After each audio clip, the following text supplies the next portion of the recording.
Okay, bismillahirrahmanirrahim. Assalamualaikum warahmatullahi wabarakatuh. Terima kasih kepada cikgu-cikgu yang hadir pada hari ini ya. Jadi hari ini saya nak bagi perkongsian sikit tentang amalan reflektif ataupun amalan amalan klinikal. Jadi ini hasil dapatan saya dengan pemantauan. Jadi saya gunakan kaedah ni lah, pengajaran klinikal. Okay, jadi sebelum tu saya nak terangkan sikit lah apa tu pengajaran klinikal ni. Dia hari ni saya nak bentangkan amalan yang terbaik hasil daripada dapatan lah, daripada pemantauan yang saya buat. Jadi hari ni saya nak kongsikan amalan yang terbaik. Okey, lepas tu saya juga okey. Saya nak tunjuk juga apa amalan ataupun penerapan etika, nilai dan profesionalisme dan komunikasi yang cikgu-cikgu buatlah dekat kelas. Jadi saya nak kongsi dengan cikgu-cikgu semua. Lepas tu saya juga nak kongsi juga apa impak positif. Daripada hasil ni, saya nak kongsikan kepada komuniti pendidikan lah.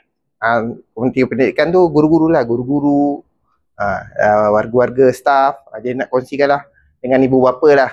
Okay, dan saya juga nak mendedahkan kepada pengajaran klinikal, di mana pengajaran klinikal ni dia kaitkan teori yang kita dah belajar dulu dengan amalan yang kita kat sekolah ni. Jadi saya nak bagi perkongsian lah. Okey, jadi saya terangkan sikit dulu apa itu pengajaran klinikal.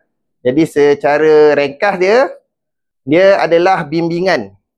Klinikal sebab nama dia klinik tau. Klinik tu jadi dia macam nak baik pulih. Jadi kita bimbingan berasaskan pemerhatian dan refleksi. Jadi daripada saya buat pemantauan, jadi saya buat pemerhatian tu, jadi akan buat refleksi dah bersama guru.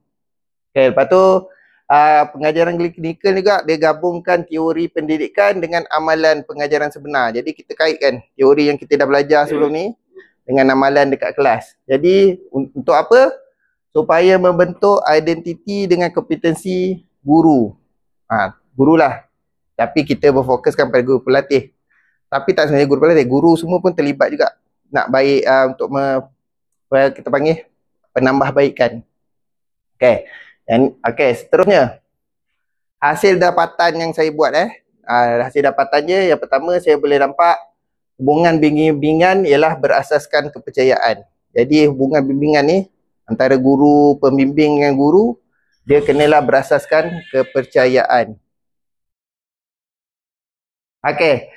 Yang kedua, maklum balas.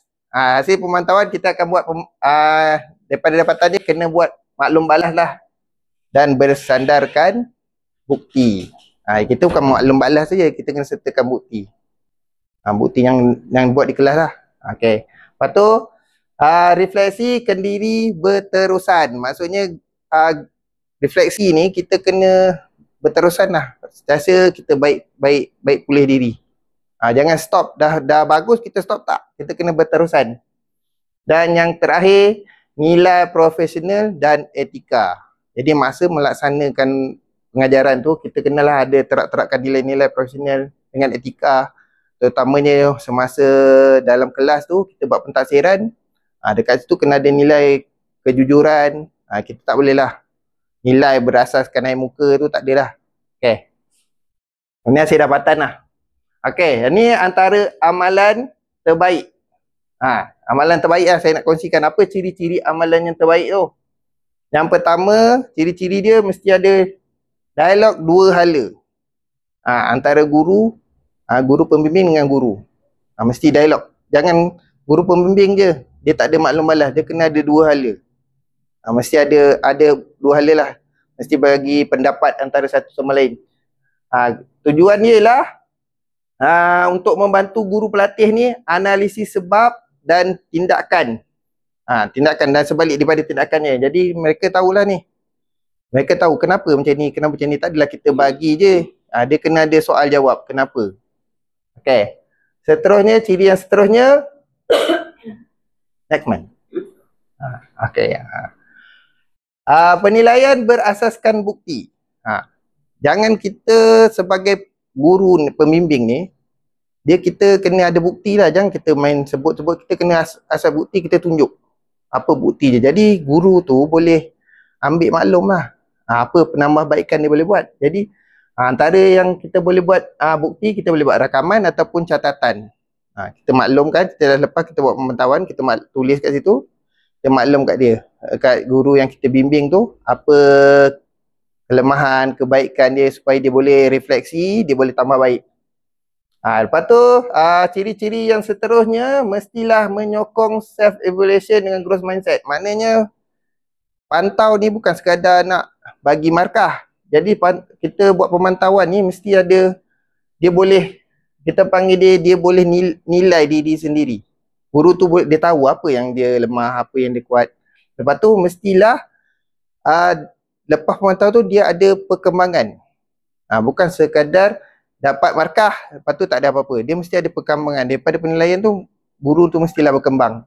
Okey, dan hasil dia, guru pelatih lebih reflektif dan yakin. Kalau pemantauan ataupun kita buat ni pengamalan klinikal ni, kalau kita buat dengan betul, hasil dia, guru akan lebih reflektif. Reflektif ni apa? Dia tahu macam mana nak nilai diri dia sendiri. Lepas tu dia akan lebih yakin lah. Dia lebih yakin. Kalau pemantauan ataupun amalan klinikal yang dibuat yang dengan betul lah. Okey, yang ni hasil kajian dia daripada Zainuddin ni.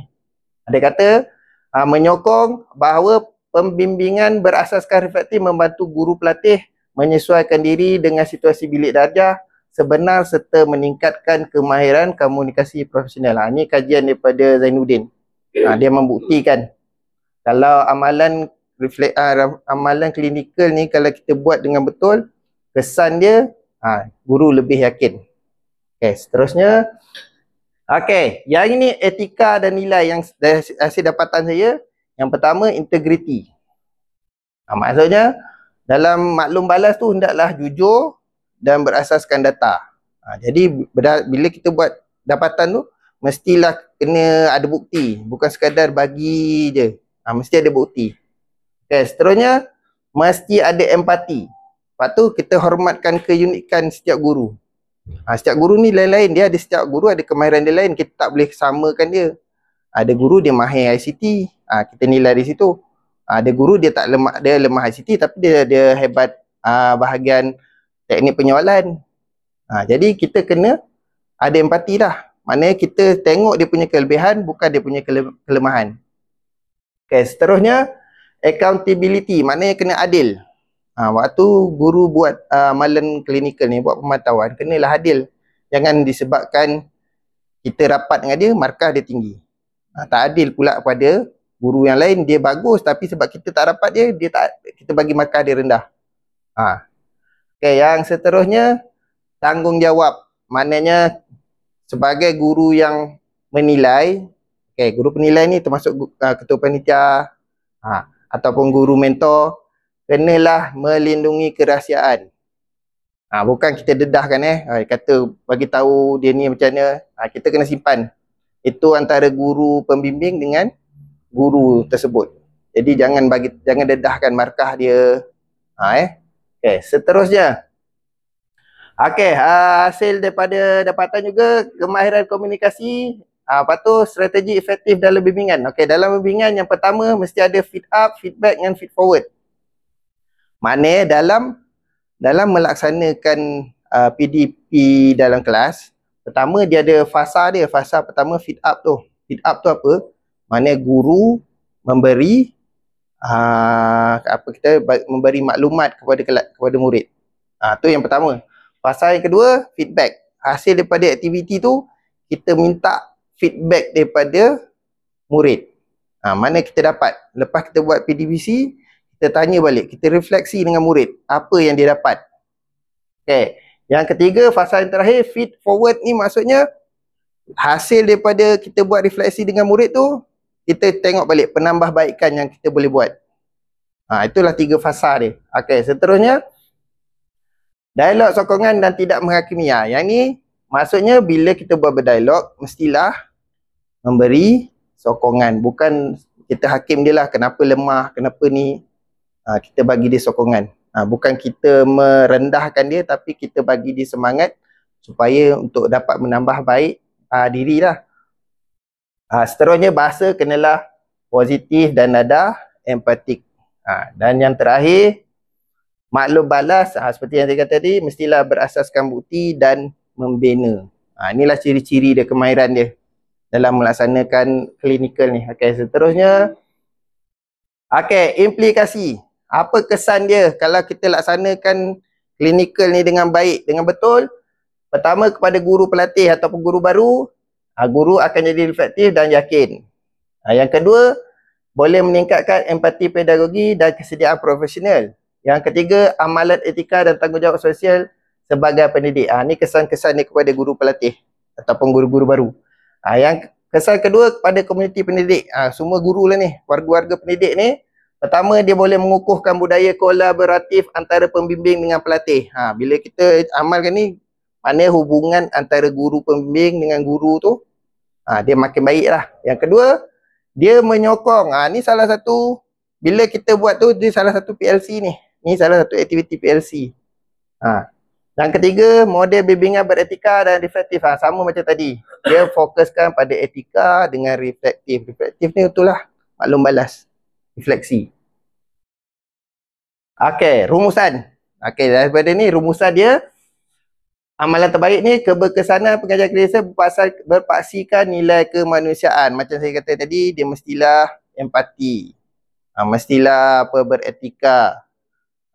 Jadi dia mesti ada nilai kemanusiaan lah. Mesti ada belas empati tu. Okey, kedua, refleksi. Macam saya kata tadi, dia fokus refleksi. Lepas tu komunikasi empatik, etika profesional saling melengkapi. Dan yang terakhir, lahirkan guru pelatih kompeten, reflektif dan berintegriti tinggi. Okey. Jadi penambahbaikan hasil dapatan itu, antara penambahbaikan yang kita boleh buat, kita boleh latih bimbingan empatik pada pembimbing baru. Mana guru pembimbing yang baru jadi guru mentor, baru jadi ketua panitia. Kita buat latihan yang menekankan pada nilai empatik ni. Kita tak naklah nanti dia jadi guru pembimbing ni dia tegas sangat, dia tak ada belas kan. Lepas tu yang kedua, modul refleksi berstruktur dan digital. Kalau kita perasan belum ada lagi modul refleksi yang berstruktur. Sebelum ni kita buat pun refleksi kita main dengar-dengar tapi tak ada modul yang reflektif kan, tak ada kan. Jadi itu antara penambahbaikan dia. Lepas tu dokumentasi amalan klinikal dalam PLC. Ni pun sama, kita dokumentasikan amalan klinikal sebab amalan klinikal tak ada dalam PLC. Ini penambahbaikan dia. Okey. Sekian saja. Sebelum saya akhiri, ni kata-kata dia lah. Dia kata pengajaran klinikal bukan hanya menilai kebolehan mengajar, tetapi membuktikan nilai kemanusiaan seseorang pendidik. Itulah dia. Okey, ada apa-apa soalan? Ada satu soalan. Okey. Adakah satu medium hubungan yang boleh kita hubungkan antara IPG dengan pihak sekolah untuk membantu penyebaran luasan pengajaran klinikal ni dalam sistem pendidikan di Malaysia? Okey, tu cadangan yang baik tu. Hasil daripada saya belajar saja. Masalah ni hubungan antara IPG dengan sekolah ni dia ada gap lagi. Tapi amalan ni dia sebenarnya dekat IAB, peringkat IAB dah dikenalkan pada pentadbir sebenarnya. Cuma nak implementasikan dalam sekolah ni masih lagi belum lagi lah. Peranan pentadbir tu masih. Ya. Maknanya amalan ni belum diamalkan lagi. Kalau ikutkan amalan ni, amalan yang baik ni sebenarnya. Kalau kita amalkan yang betul-betul, guru semua memang sebab ni antara amalan dia. Sebab setiap kali lepas kita buat pemerhatian, kita akan berbincang sama guru. Bila bincang dengan guru, barulah dapat input tau. Dia ada dua, tadi macam saya kata tadi, ada dua dialog, dua hala. Dia saling boleh bagi pendapat. Dia bukan satu hala je. Tak semestinya guru pembimbing tu betul. Kadang-kadang guru baru, guru yang dibimbing pun ada idea dia. Kadang bila benda beralih masa ni, ada yang guru lama ni dia tak ada maklumat-maklumat tu. Jadi sebab tu kita buat dua hala. Jadi daripada situ kita dapat kita pada kesepakatan. Jadi kalau kita amalkan sebenarnya, kita amalkan refleks apa ni, amalan klinikal ni, dia bagus sebenarnya untuk sistem pendidikan. Lagi ada soalan lagi? Ada pendapat tak?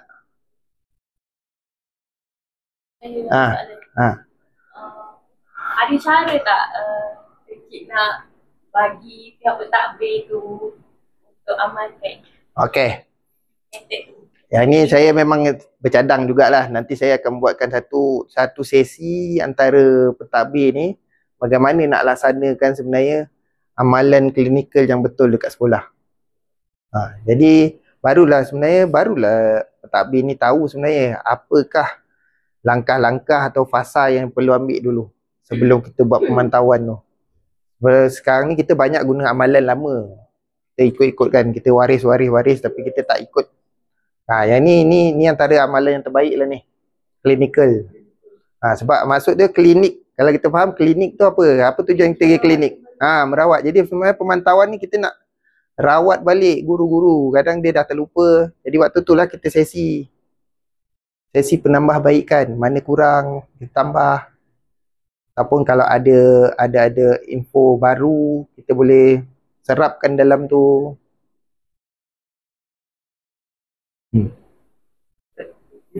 Ada lagi? Tak ada. Okay. Tak ada. Terima kasih cikgu sebab hadir untuk sesi kita pada hari ini. Sekian saja daripada saya. Assalamualaikum warahmatullahi wabarakatuh.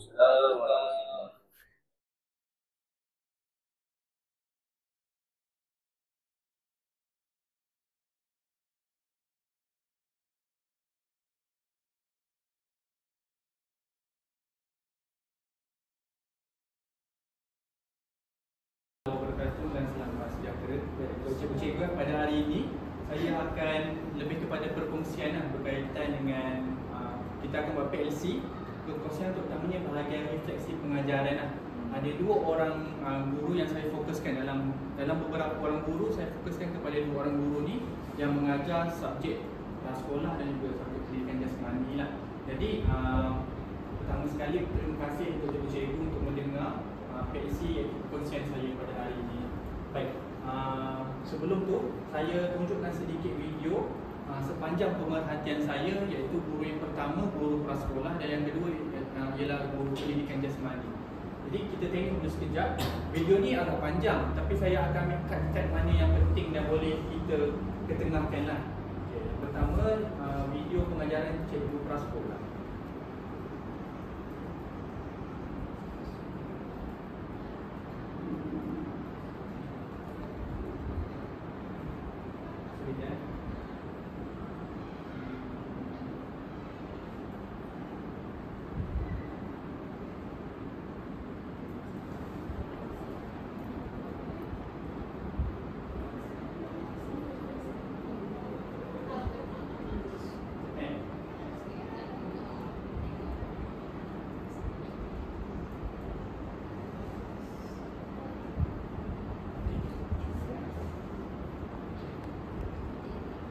Pengajaran cikgu daripada prasekolah.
ada bimbingan guru. Istilah dia ialah scaffolding lah maksudnya. Ini ialah aktiviti yang pertama.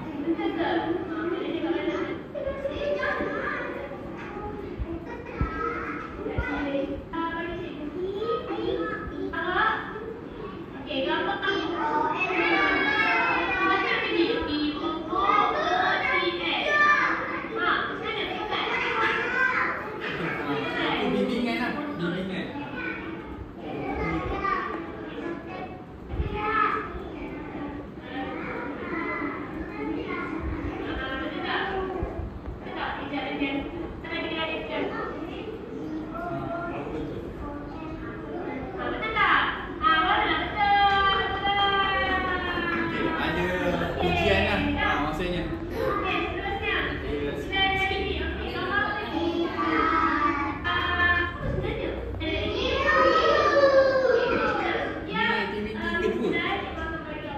Aktiviti yang kedua pula ini.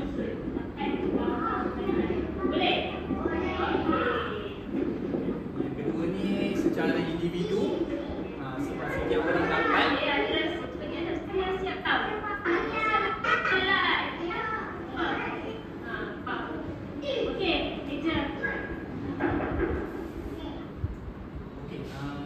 boleh kat sini kan. Ya.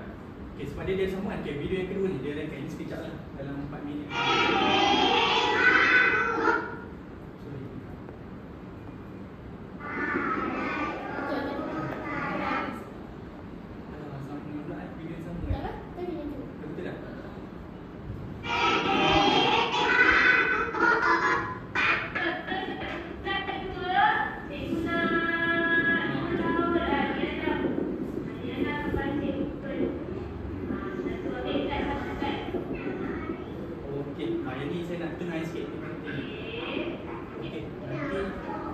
Kalau lihat murid ni dia lambat sedikit untuk membaca.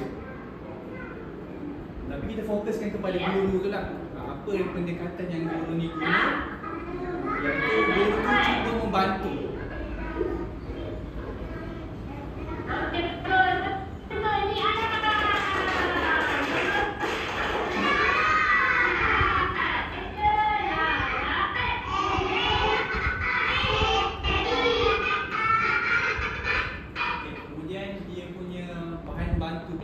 Mengajar tu pun kalau lihat jelas ada perbezaan mengikut suku kata yang diajar lah.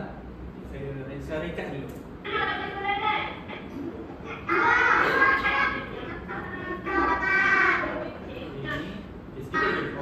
Kemudian berpusatkan murid, di mana murid ni sendiri yang cuba untuk mengajar kawan-kawan yang lain. Tapi masih dibimbing oleh guru lah.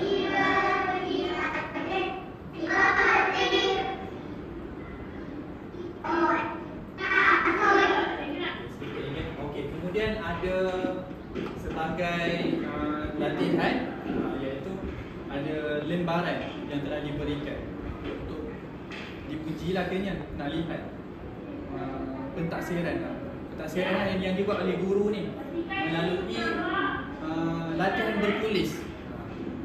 So, tadi cikgu tu mungkin buat pentaksiran secara pemerhatian. Dia lihat kali ni melalui penulisan murid, hasil kerja dia.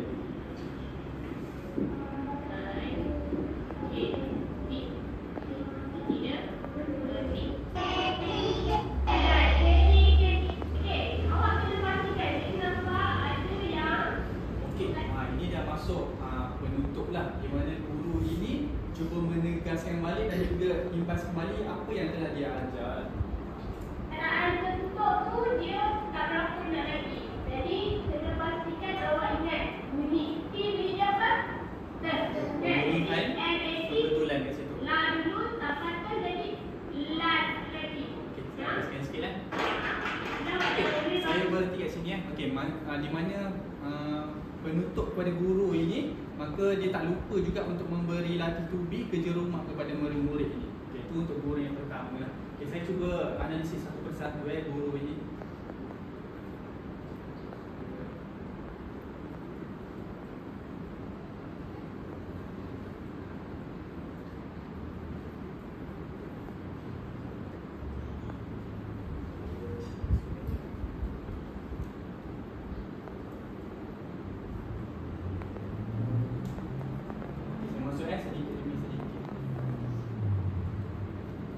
Okey, yang pertama guru ni mengajar subjek bahasa Melayu lah, terutamanya dalam suku kata perkataan KVK, tertutup dah sekali tu.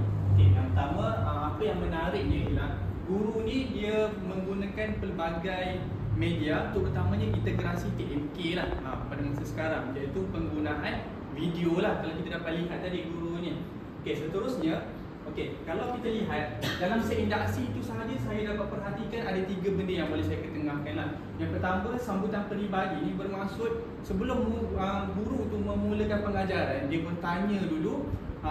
Yang pertama, tanya khabar murid, yang penting lah. Okey, kemudian dia cuba, kalau istilah yang digunakan ialah teori konstruktivisme, di mana dia cuba tanya apa pengetahuan sedia ada murid tu sebelum memulakan pengajaran.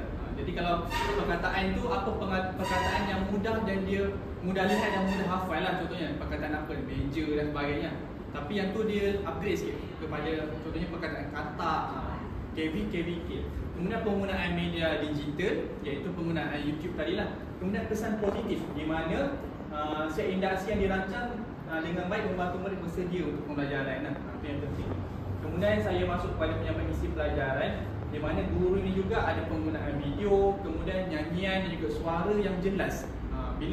Sebab guru ni dia mengajar prasekolah, maka suara dia perlu jelas dan ringkas dan jelas lah. Kerana kalau terlalu panjang arahan, murid sukar untuk faham.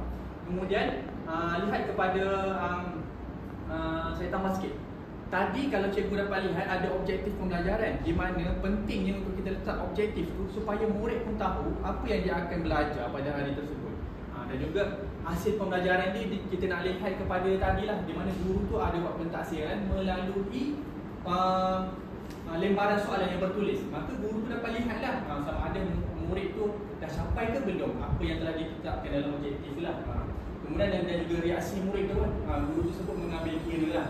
Okey, saya masuk kepada pada masa yang sama, daripada objektif tersebut saya dapat kenal pasti guru ni juga menggunakan pendekatan terbeza lah, di mana terbeza tersebut dibahagikan kepada 3.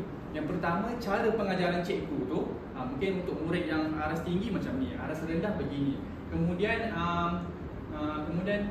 yang digunakan pendekatan. Okey, yang pertama pendekatan cikgu tu. Yang kedua, dia punya konten pengajaran. Contoh, mungkin murid yang lemah ni dia suka tertarik dengan video, tapi murid yang beraras tinggi ni dia bosan dengan video tapi dia suka buat aktiviti yang berpusatkan murid kan. Kemudian mungkin murid yang sederhana dia tak kisah mana-mana. Jadi adalah kat situ. Kemudian yang ketiga, dia punya pentaksiran yang digunakan oleh guru ni pun terbeza, di mana murid yang lemah mungkin menggunakan suku kata yang mudah. Murid yang sederhana mungkin perkataan yang biasa dia dengar. Maka murid yang beraras tinggi ni mungkin dia menggunakan perkataan yang lebih tinggi lah. Jadi kat situ ada perbezaan lah. Termasuk juga dari segi objektif, aktiviti dan juga lemparan soalan tersebut.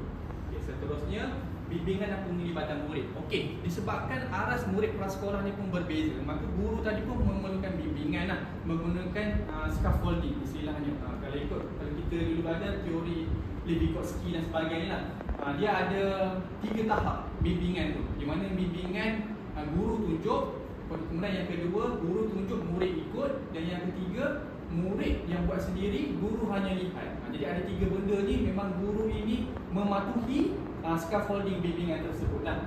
Kemudian berpusatkan murid, sebab murid yang pandai buat sendiri, terutamanya murid yang aras tinggi lah. Dan juga penutup yang sistematik, di mana guru ni tak menutup pembelajaran dia dengan meninggalkan murid itu begitu saja, tetapi dengan membuat pengukuhan, latihan dan juga kerja rumah sebagai feed forward, di mana guru ni nak lihat kembali sama ada pengajaran guru tu benar-benar berkesan ataupun murid masih ingat lagi atau tidaklah lepas dah balik ke rumah tu. Itu untuk guru prasekolah. Jadi sampai situ sahaja untuk guru prasekolah. Jadi pada saya pengajaran guru prasekolah tadi itu boleh dikatakan baik, sistematik, terancang dan ada pembelajaran yang bermakna. Di mana guru tu tak habis mengajar di situ sahaja pada hari tersebut, tapi dia mengambil langkah untuk hari yang seterusnya. Itu dari segi prasekolah lah. Kemudian kita cuba lihat untuk guru kriket lah, sedikit.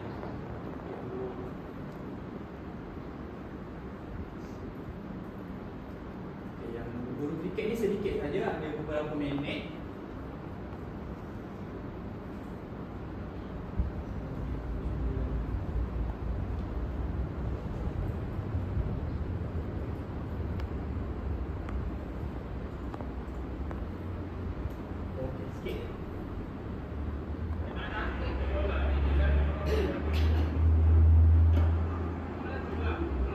Okey, di mana guru ni mengajar sukan kriket dalam subjek pendidikan jasmani.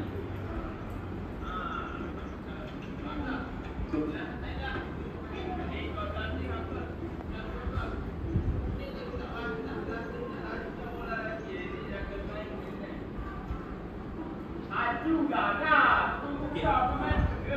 Ada sedikit penegasan dan ketegasan kat situ. Nanti saya akan ceritakan kenapa pengajaran cikgu tu begini ya. Okey, murid. Okey, last sekali. Dan juga guru memberikan contoh kalau kita lihat. Sikit saya sikit. Okey, tak apa, kat situ lah saya terangkan. Kita kembali kepada analisis saya buat. Saya kongsikan apa pengajaran yang cikgu ni guna, teknik yang digunakan.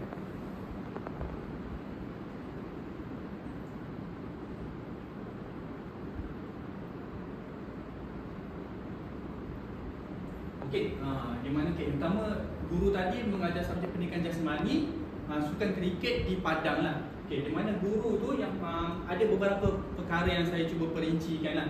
Yang pertama, kawalan kelas yang baik. Sebab kalau kita lihat bila murid ni dekat Padang, maka dia punya istilahnya behavior, dia punya tingkah laku berbeza berbanding di dalam kelas.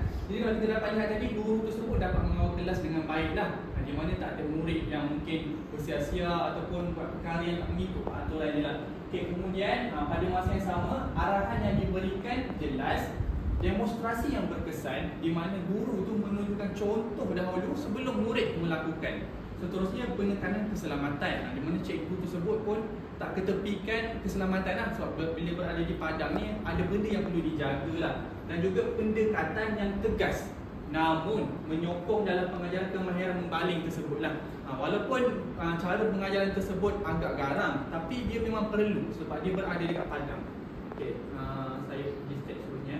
Okey, jadi ada 3 benda lah saya tekankan dalam beberapa minit bingkisan tadi. Yang pertama, arahan guru tu mesti jelas dan kuat lah. Sebab bila dekat Padang ni, suara kena kuat dan jelas. Dia tak boleh terlampau perlahan.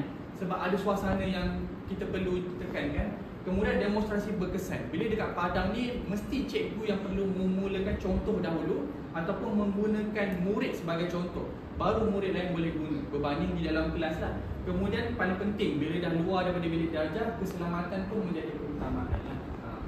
Kemudian inilah ketegasan, komunikasi dan kawalan kelas. Di mana pendekatan tegas namun dia menyokong pembelajaran tersebut. Kemudian ada komunikasi yang berkesan. Kalau cikgu dapat lihat tadi kan, ada satu tips lah. Dalam mengajar pendidikan jasmani ni, kita perlu melihat juga dari segi faktor cuaca dan keadaan. Iaitu termasuk keselamatan lah. Paling penting, kalau cikgu dapat lihat tadi kan, guru perlu berhadapan dengan cahaya matahari sebenarnya, berbanding murid. Supaya murid tu dia yang tak rasa panas, biar cikgu panas. Jadi dia tak mengganggu pembelajaran cikgu tersebut lah pada hari itu. Jadi kesimpulannya, amalan yang terbaik dari segi pengajaran guru ini perlu ada perancangan yang rapi. Jadi dua-dua guru ni saya cuba simpulkan, kedua-dua guru merancang dengan teliti dan juga berpusatkan murid. Sebab okey, pada masa yang sama saya tak nafikan pembelajaran berpusatkan guru pun penting, berpusatkan murid pun penting. Maka dua-dua ni kita perlu ambil langkah yang kreatif lah, mana satu kita nak pakai. Kemudian penglibatan murid lah, memang penting lah. Seterusnya kreativiti dan inovasi. Setiap pengajaran kita ada inovasi. Kalau kita tengok tadi, pengajaran kedua cikgu tadi menggunakan kreatif tersendiri dan secara berinovatif lah. Komunikasi yang jelas, di mana dua-dua murid tu ada bidang yang berbeza. Murid prasekolah tahap dia rendah, kemudian murid pendidikan jasmani ni walaupun dia dah berada kat tahap 2, tapi berada di Padang memerlukan kawalan kelas yang tinggi lah. Dan akhir sekali keselamatan dan juga sokongan lah. Di mana dekat mana sekalipun kita mengajar, keselamatan ni pun sangat penting dan perlu dititik beratkan lah. Okay, jadi itu sahaja daripada perkongsian saya melibatkan dua orang guru ni. Saya kesimpulan akhir daripada saya, setiap pengajaran guru tu mereka ada pendekatan mereka tersendiri lah. Cuma yang penting sebagai guru, kita perlu bijak nak memilih pendekatan mana yang sesuai mengikut aras budak. Dan paling penting, pendekatan terbeza itu sangatlah berkesan sebenarnya. Tetapi ada cabaran yang mungkin kita boleh perbaiki supaya pembelajaran itu jadi pembelajaran yang bermakna. Itu sahaja daripada saya. Okay, sekian, terima kasih.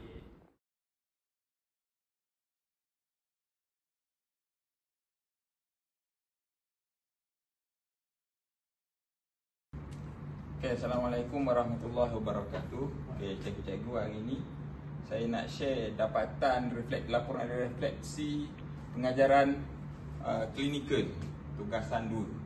So, apa yang saya dapat daripada tugasan 2? Okey, kita kenal dulu apa pengajaran klinikal dan guru abad ke-21.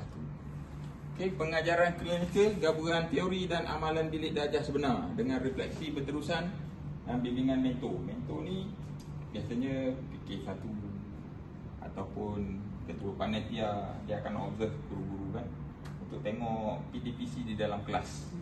Kemudian dalam pengajaran klinikal ni ada juga peranan guru abad ke-21. Okey. Abad ke-21 kita semua tahu 6C. Komunikasi, kolaborasi, critical thinking, creativity, karakter dan kewarganegaraan. Yang mana kita kena terapkan di dalam PDPC kita. Kemudian tujuan kajian reflektif ni menilai amalan pengajaran klinikal guru melalui soal selidik, fokus pada pengetahuan profesional, PDPC nilai kemahiran insaniah, refleksi dan inovasi. Tujuan lah. Sebab saya ada edarkan soal selidik kepada lebih hampir 30 orang guru. So kita nak tengok PDPC secara klinikal dia. So kita tengok apa yang saya dapatkan. Okey. Inilah saya kata tadi. Dalam soal selidik tu ada jantina 40%, lelaki 50% perempuan. Pendidikan 86%, degree lah, ijazah sarjana muda. Kemudian sarjana 13%. Ramai pengalaman responden saya 8 hingga 15 tahun 59%. Jawatan dalam responden guru mata pelajaran. Ketua panitia 29, guru kelas 18%. Okay. Ni dapatan responden. Demografi dia. Okey. Ini biasa semua instrumen analisis saya punya soal selidik. Ada demografi, pengetahuan, perancangan PDPC, pelaksanaan PDPC, nilai profesional dan kemahiran insaniah, refleksi inovasi. Ini biasa. Kita nak tengok dapatan saya. Okey. Analisis sebagai guru pengamal pengajaran klinikal. Okey, majoriti responden saya menilai tahap baik dan cemerlang dalam penguasaan kandungan mata pelajaran dan prinsip pentaksiran. So, maknanya responden saya dulu dia tahu ni apa yang nak diajar di dalam kelas, tahu. Okey, tajuk apa, tahu. So, dan juga guru-guru nak taksir. Namanya sangat tahap baiklah. Okey. Penambahbaikan tahap sederhana dalam penggunaan kaedah pentaksiran formatif digital dan pengintegrasian kebat. Maksudnya guru-guru ni dia nak taksir dalam bentuk digital tu masih lagi tahap sederhana lah. Macam kita nak refleksi untuk murid-murid kan. So nak feedback daripada murid-murid tu secara digital masih lagi kurang lah.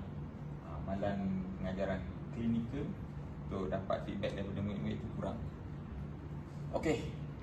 Jadi apa yang guru perlu buat adalah terlibat reflection in action semasa mengajar. Maknanya feedback daripada murid-murid semasa PDPC itu on the spot terus. Kemudian selepas PDPC lah. PDPC maknanya lepas habis PDPC, kalau saya pendidikan Islam, kita tengok amalan di luar kelas lah. Solat di luar kelas tu, itu refleksi saya sendiri. Okey. Elemen penyeliaan klinikal, pra pemerhatian.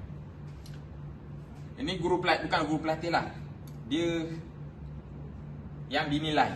Guru yang dinilai dan juga penilai tetapkan objektif dan kriteria pengajaran. Samalah macam kita di-observe dengan guru besar, fikir satu, objektif apa, tu pra. Kemudian pemerhatian guru penyelia, guru penilai fokus pada gaya penyampaian, interaksi guru-murid, penggunaan BBM digital semasa PDPC. Ni semasa PDPC. Maknanya kita sebagai penilai, kita tengok okey gaya dia, bahan bantu mengajar dia, apa yang digunakan masa refleksi tu, kita boleh guna borang soal selidik tu kan. Okey. Kemudian selepas daripada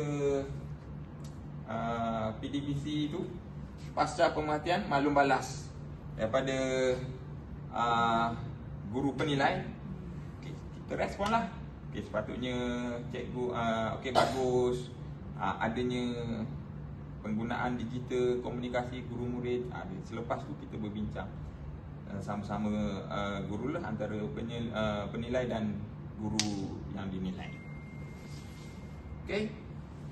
Penilaian klinikal membantu guru membina keyakinan diri. Apabila kita berkongsi apa yang kita dapat, so aku lemah kat sini, so akan ada penambahbaikan. Okey, lepas ni kita buat lagi.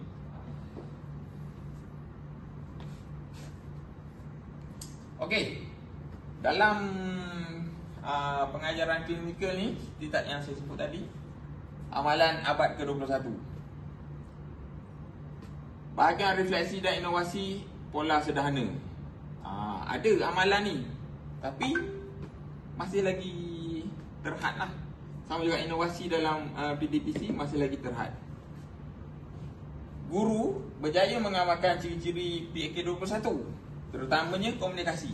Ini semua komunikasi terbaik. Kalau kita nilai cara penyampaian guru, jelas, suara memang terbaik ya dalam PAK 21. Cuma inilah tadi amalan refleksi masih lagi sederhana. Refleksi kritikal, perbincangan profesional. Inilah kita biasanya bila dah habis kelas, habislah, tak ada lagi nak share. Habis mungkin kita lainkan. Itulah komunikasi terbaik. Cuma untuk kita share dapatan kita di dalam kelas tu masih lagi sederhana. Bila responden saya jawab lah, untuk sebagai pengajaran klinikal. Okey, ini pun sama. Refleksi dan inovasi memerlukan perhatian. Inovasi bila kita habis kelas, kita nak buat inovasi tu tahu-tahulah. Tu habis. Okey. Okey, jadi penggunaan platform digital disarankan. Maknanya kita nak share, mungkin lepas kelas kita pergi kelas lain. So cara dia kita share dalam platform digital. Pada saya grup WhatsApp tu pun platform digital. Kita boleh share murid-murid kita kan? Murid ni ajar tak dapat lah, kita boleh share. Biasa cikgu-cikgu macam tu. Pada saya platform digital ni kepada grup panitia. Kita kalau pendidikan Islam, kita nak fokus pada murid tahun 6. Kita nak habiskan dia punya Quran tu, kejar, itulah. Tapi ada je lah budak ni tak boleh nak pergi perbincangan ni cerita.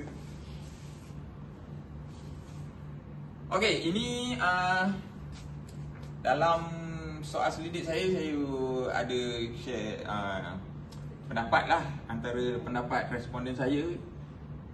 Okey, pengalaman ini membuka kesedaran baharu terhadap tanggungjawab guru abad ke-21. Sekarang lah dia, maknanya patut kena buat refleksi, patut kena share.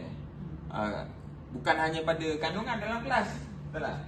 Kita, kau kena baca ni, kau kena, kita banyak pada fokus dalam kelas kan. Tapi untuk sebagai yang pengamal klinikal,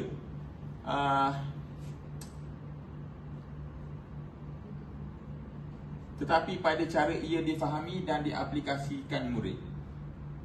Apa yang kita dapat dalam kelas tu, apa yang murid dapat,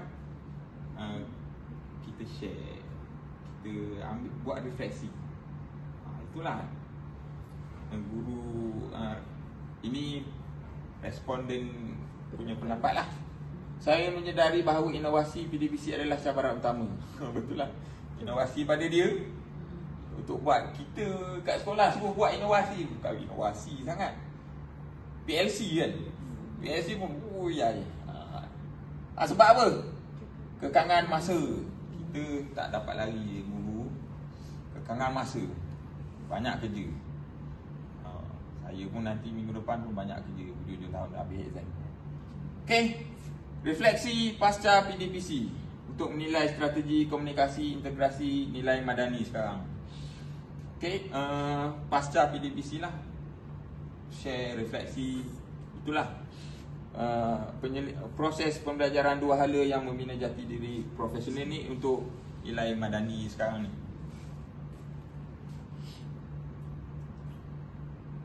Okey. Penambahbaikan. Refleksi berstruktur. Gunakan jurnal refleksi digital. Google Form, Padlet ini sebagai cadangan lah. Cadangan strategi baru. Kita nak share untuk kena pasti kelemahan dan kekuatan dan untuk merancang penambahbaikan. Ada saya grup WhatsApp panitia tu share. Budak ni macam gini cara dia, kita nak tackle. Share. Ataupun yalah, kita nak tunggu meeting lambat lah tu, lupa. Inovasi digital, kita gunakan Canva, Jamboard, Kahoot, Quizzes untuk PDPC menarik dan pembelajaran terbeza. So murid sekarang memang tak lagi daripada digital biasanya. Tapi itu kekangan juga. Tak semua kelas ada smartboard. Kekangan lah.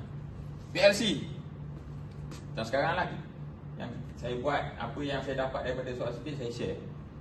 Saya share dengan cikgu-cikgu. Yang ini sekarang terapkan nilai madani, iaitu ihsan, hormat, kebersamaan, keterbukaan untuk membina sahsiah dan kepribadian murid. Kesimpulan dia, okey. Pengajaran klinikal ni penting untuk membentuk profesional dan juga cara guru selepas PDPC, refleksi. Dapatan apa bila mengajar, apa dapat? Mana kelemahan? Budak ni macam mana? Buat macam gini tak jadi. Saya pun kadang-kadang masuk kelas PPKI, berbeza. Budak PPKI datang peluk. Ada budak PPKI banyak, dia kira PPKI dengan kelas biasa berbeza, sangat berbeza. Lain cara dia. Sebab tu perlukan refleksi dan juga inovasi untuk menjadi guru ke abad 21. Jadi melalui penyelian, refleksi, mendalam, inovasi digital, guru menjadi peneraju solusi unggul membawa perubahan positif dalam pendidikan. Kelas yang berbeza, murid yang berbeza. Itulah pentingnya pengajaran klinikal yang mana adanya refleksi yang berstruktur. Kita nilai balik kita, macam dalam pendidikan Islam ni dia sebagai muhasabah diri lah, sedar diri. Sedar diri kat mana kelebihan kita, mana budak ni macam mana. Okey. Rasanya tak ada dah kot soalan. Itu je. Terima kasih kerana sudi mendengar untuk dapatan responden saya untuk pengajaran klinikal. Sekian, terima kasih.